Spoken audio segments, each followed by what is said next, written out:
Après avoir traversé le Jourdain, Josué ordonna que chaque tribu d'Israël soit représentée par un homme.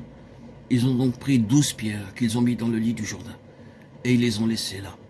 Tout Israël a été laissé dans le lit du Jourdain, représenté par les pierres portées par les 12 hommes. C'est ce que Dieu voit. Laissé là, en bas, dans ce lieu-là. Quelque chose est laissé derrière, dans le Jourdain.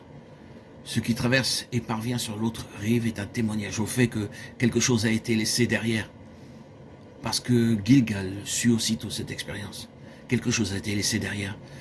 Nous ne pouvons pas apporter cela de l'autre côté. Cela doit être laissé dans le Jourdain. Cela n'a aucune place ici dans le ciel.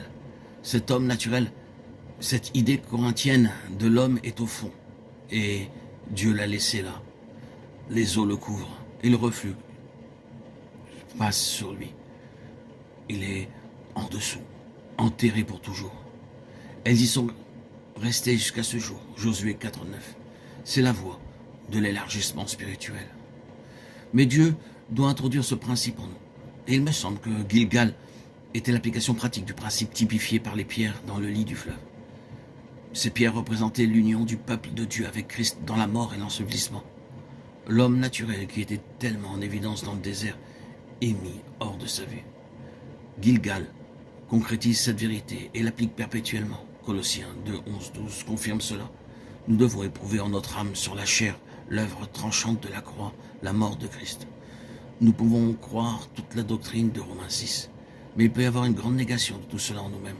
Le ciel ne se commettra pas lui-même dans la chair ou dans la vie naturelle. Si nous sommes occupés avec nous-mêmes, parlant de nous-mêmes, de notre travail, de la manière dont nous avons été employés, et ainsi de suite, nous ne sommes pas dans les pleines valeurs d'un ciel ouvert. C'est tellement facile de glisser, au lieu de donner la gloire à Dieu quasi inconsciemment, de la donner à un aspect de l'œuvre ou au travail lui-même. Quand cela arrive, l'atmosphère change, et les croyants sensibles spirituellement savent que quelque chose est arrivé. Un nuage est descendu. Le ciel est tellement transparent qu'aucune vapeur de la terre ne peut venir l'assombrir. Et cette plénitude céleste nécessite de la transparence dans notre esprit.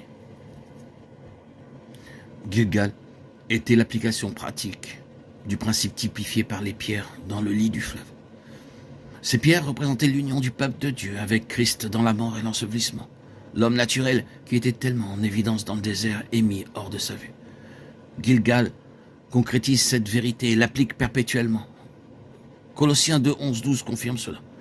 Nous devons éprouver en notre âme l'œuvre tranchante de la croix, la mort de Christ. Nous pouvons croire toute la doctrine de Romains 6, mais il peut y avoir une grande négation de tout cela en nous-mêmes. Le ciel ne se commettra pas lui-même dans la chair ou dans la vie naturelle. Si nous sommes occupés avec nous-mêmes, parlant de nous-mêmes, de notre travail, de la manière dont nous avons été employés et ainsi de suite, nous ne sommes pas dans les pleines valeurs d'un ciel ouvert. C'est tellement facile de glisser, au lieu de donner la gloire à Dieu, quasi inconsciemment, de la donner à un aspect de l'œuvre ou au travail lui-même. Quand cela arrive, l'atmosphère change et les croyants sensibles spirituellement savent que quelque chose est arrivé. Un nuage est descendu. Le ciel est tellement transparent qu'aucune vapeur de la terre ne peut venir l'assombrir.